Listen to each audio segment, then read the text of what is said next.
What if the person everybody called useless was the only one brave enough to stand up when everything fell apart? What if the quiet boy in the back row, the one nobody invited, nobody noticed, and nobody expected anything from, was the same boy who would one day save them all? Stay with this story until the end, because sometimes the greatest heroes do not arrive with applause. They arrive with silence, scars, and a heart that refuses to give up. In a small town surrounded by dusty roads, broken fences, and faded buildings that had seen better days, there lived a boy named Aarav. He was not the kind of boy people remembered after a conversation. He spoke softly, kept his eyes lowered, and often stood at the edge of every group like he had learned early in life that space was easier to get than acceptance. He wore the same school shoes until the soles started peeling off. His uniform was always clean but old, carefully patched by his mother with hands that never stopped working, no matter how tired they became. At school, the others did not call him by his name very often. They called him slow, weird, ghost, or simply ignored him as if he were part of the wall. But Aarav heard everything. He heard the laughter when he walked by. He heard the whispers when he answered a question in class and his voice shook. He heard the silence after people decided he was not worth a seat beside them, and still he kept going. Every morning he tied his worn-out bag over his shoulder, kissed his mother's hand, and walked to school with the same quiet determination. His mother, Mira, worked day and night as a tailor in a tiny room behind a tea stall. Her fingers were always pierced by needles, her back always aching, but she never complained. She would only look at Aarav and say, "People may not see your worth now, my son, but one day the world will be forced to look at what it ignored." Aarav believed her, but belief did not make the days easier. In school, there was one boy who made his life especially miserable. His name was Kunal, the son of a rich shop owner, loud and arrogant, always surrounded by followers who laughed before he even finished his jokes. Kunal loved attention, and anyone who did not give it to him became his target. Aarav was his favorite target because Aarav never fought back. He never shouted, never threatened, never tried to prove he was tough. That made Kunal think he was weak. In the school courtyard, Kunal would snatch Aarav's books and toss them into the dirt. In class, he would copy Aarav's answers and then laugh if Aarav made a mistake. During lunch, he and his friends would block Aarav's path and ask him mocking questions like, "So, genius, are you going to save the world today or just stand there like furniture?" Every time, Aarav would swallow the pain. His fists would tighten inside his pockets. His chest would burn, but he would look down, collect whatever had fallen, and walk away. The teachers saw some of it, but not enough to care. Or maybe they cared, but not enough to risk trouble with a powerful family. The students learned quickly that ignoring Aarav was safer than defending him. So the boy became invisible in a room full of faces. At home, Aarav had no escape from life's reality. His father had left years ago after debts swallowed the house and arguments became louder than hope. Since then, Mira had become both mother and father. Their home was small, with thin walls, one fan that squeaked all night, and a roof that leaked whenever the rain grew angry. Yet inside that home, something stronger than money lived there. It was love. It was discipline. It was the kind of dignity poor families protect with their lives. Mira never let Aarav talk badly about himself. If he said, "Maybe I am not good enough," she would stop sewing, look at him straight in the eyes, and say, "Never insult your own future before the world has seen it." Aarav clung to those words like a lifeline. The only place he ever felt peace was near the old railway station at the edge of town. There in the evenings, he would sit beside the tracks and watch the trains thunder past like giant metal beasts carrying thousands of lives to places he could only imagine. He loved the sound of movement, the proof that something in this world was always going somewhere, even if he himself felt stuck. He had a habit of observing things nobody else noticed. The bend in the rail after heavy rain. The pattern of smoke when a train was slowing too fast. The weak spot in a fence. The way a loose stone could turn dangerous if stepped on at the wrong angle. He never knew why his mind paid attention to such things. He only knew that it did. One evening, as the sun sank behind a row of power lines and the sky turned the color of fire and dust, Aarav noticed an elderly man struggling near the station platform. The man had dropped his medicine and was trying to bend down, but his knees seemed too weak. Before anyone else could react, Aarav ran over, picked up the scattered pills, and helped the man sit on a bench. The old man gave a tired smile and said, "Thank you, son. Most people rush past these days. Few stop." Aarav nodded shyly, not knowing that this small moment would later change the course of his life. The old man's name was Mr. Sethai. He had once worked in railway engineering decades ago and now lived quietly in a neighboring district. He visited the station that day because he liked watching the trains and remembering a life when people cared about skill, duty, and courage. He studied Aarav's face while the boy helped him, and there was something in Aarav's calm attention that caught his eye. "You notice details," Mr. Sethai said. Aarav looked uncertain and answered, "I just see what is there."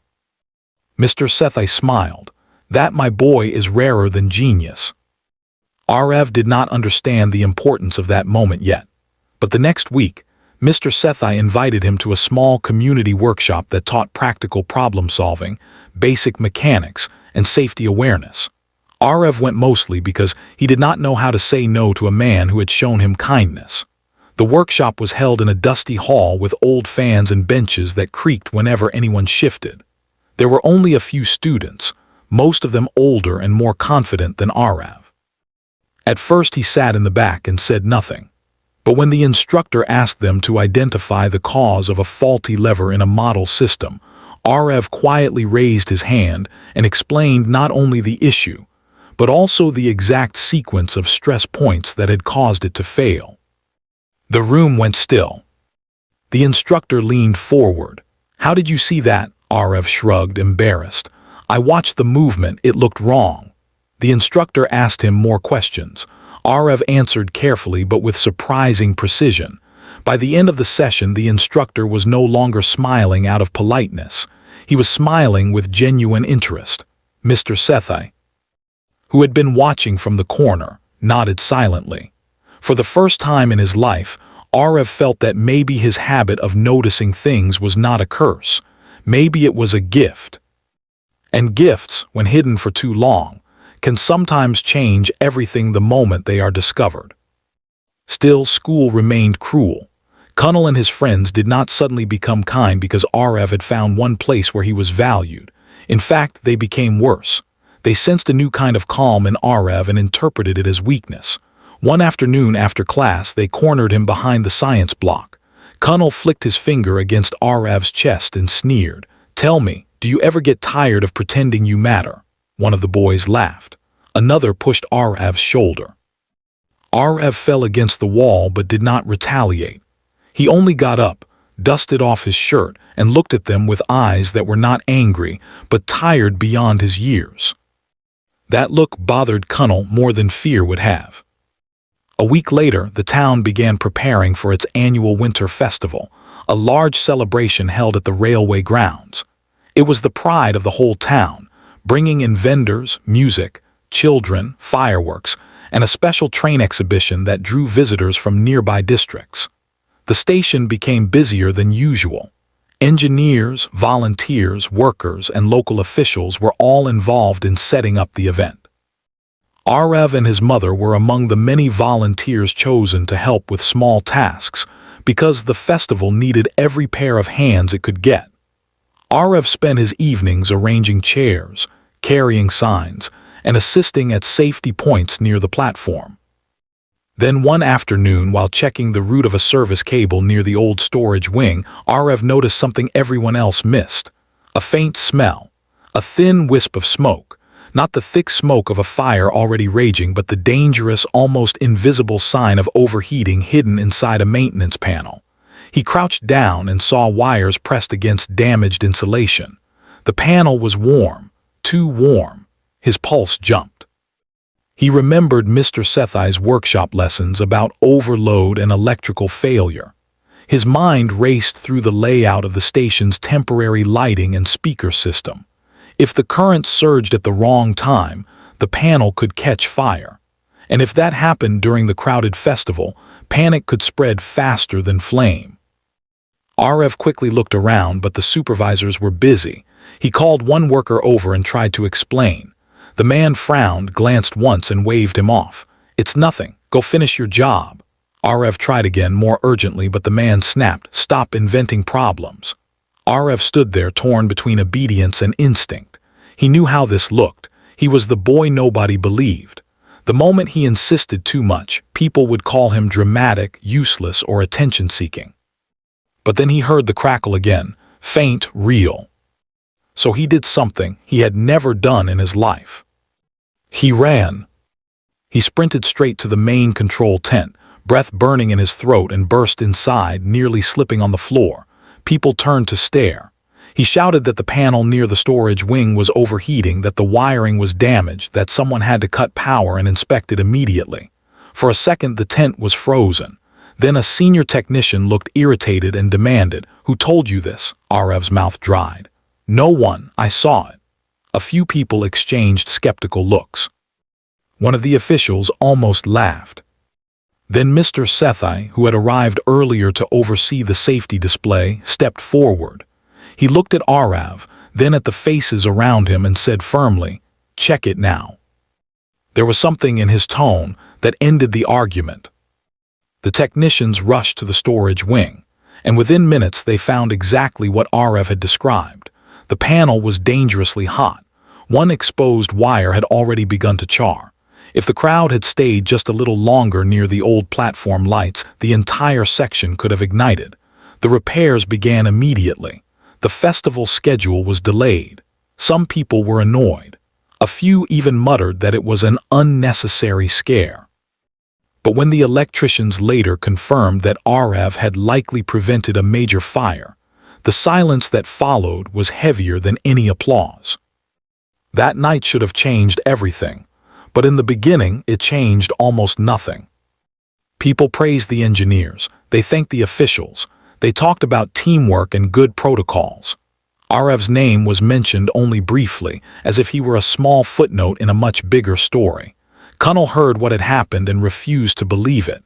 At school the next day, he walked up to Aarav in front of a group of students and laughed. "So now you're a hero because you smelled something burning. Please, anyone could have done that." Aarav stared at him. For once, he did not lower his eyes. "Then why didn't anyone else do it?" he asked quietly.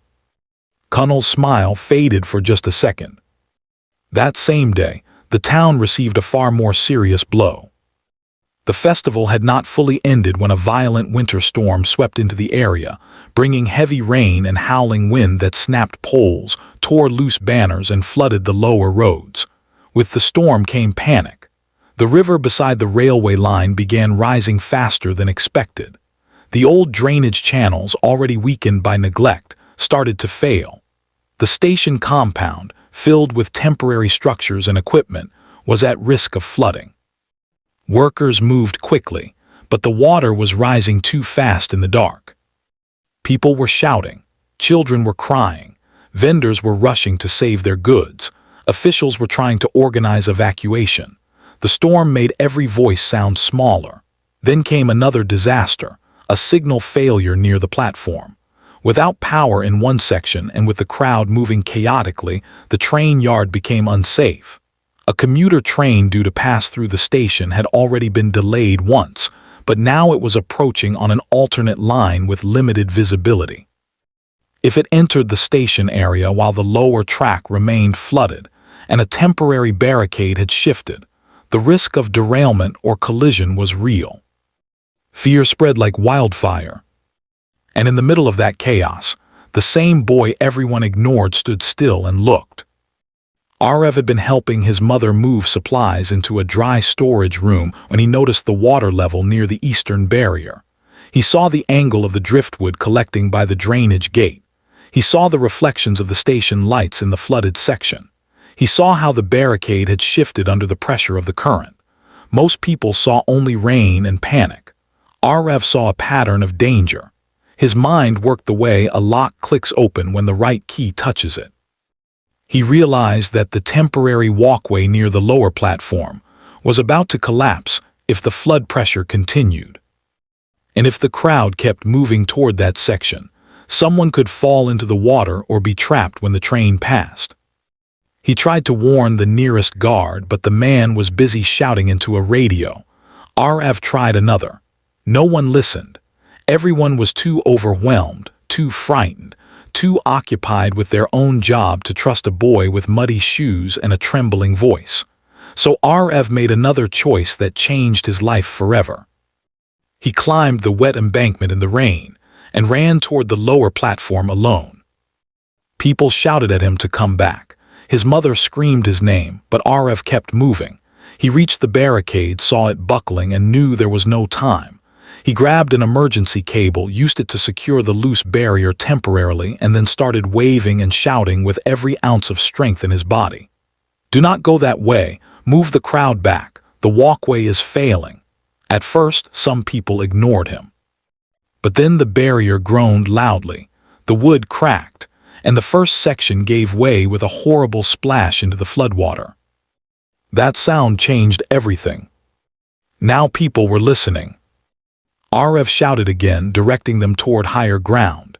His wet hair stuck to his forehead. Rain blurred his vision.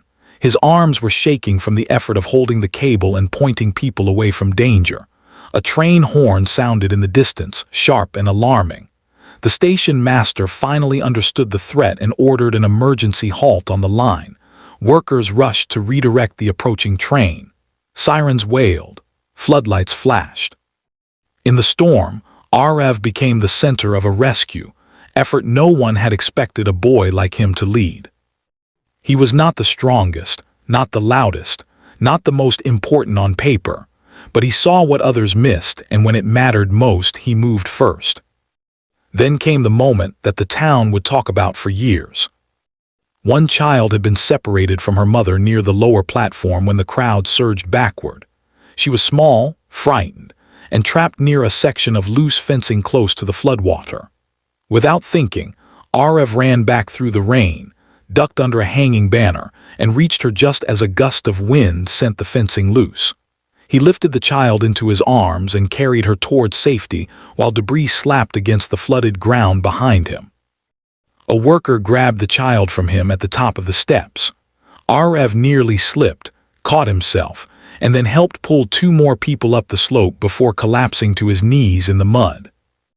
By the time the storm began to ease, the station had become a scene of soaked uniforms, frightened faces, and exhausted relief. No one had died. No train had derailed. No crowd had been crushed. Damage was severe, yes, but the worst had been avoided. And this time, no one could pretend not to know who had made the difference. The station master came to Aarav while he sat wrapped in a rough blanket, shivering and breathing heavily. Mr. Sethi stood nearby, silent and proud. The station master placed a hand on Aarav's shoulder and said, "You saved many lives tonight." Aarav looked down, unsure what to do with praise. For so long he had been trained by cruelty to expect mockery instead of gratitude. He whispered, "I just did what I could." The station master shook his head. "No. You did what others failed to do, because they were too busy doubting you." News spread through the town by morning. At first it spread as gossip, then as surprise, then as shame. The same people who had laughed at Aarav began saying his name with a new tone. Teachers who had looked away now stood beside him. The students who had mocked him were suddenly quiet in the hallway, especially Kunnel, whose face had lost its usual arrogance. It was not instant redemption. Respect does not erase pain overnight, but something had shifted. A line had been crossed. The invisible boy had become impossible to ignore. The local newspaper wrote about the flood rescue and the maintenance warning that prevented disaster. They called Aarav a young volunteer with extraordinary observation skills. The phrase sounded small compared to what he had actually done, but it was enough to crack open the town's old assumptions. The school principal summoned him to the office, and for once, the reason was not punishment. There was a certificate, a handshake, and an apology from people who had long been content to stay silent. Aarav accepted the apology politely, but his heart remained cautious. He knew that a few kind words could not erase years of humiliation. Still, something inside him had grown stronger.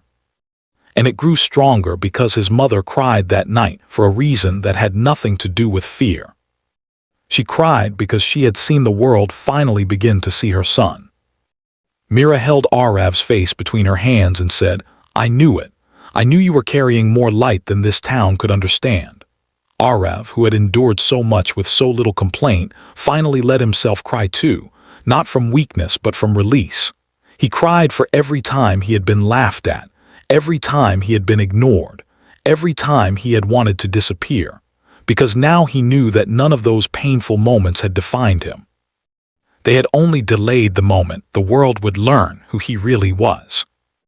Weeks passed and the town changed in little ways. The school introduced a student safety and problem-solving club, and Aarav was asked to help lead it. At first, the idea terrified him. He was still shy, still soft-spoken, still more comfortable listening than commanding. But leadership is not always loud.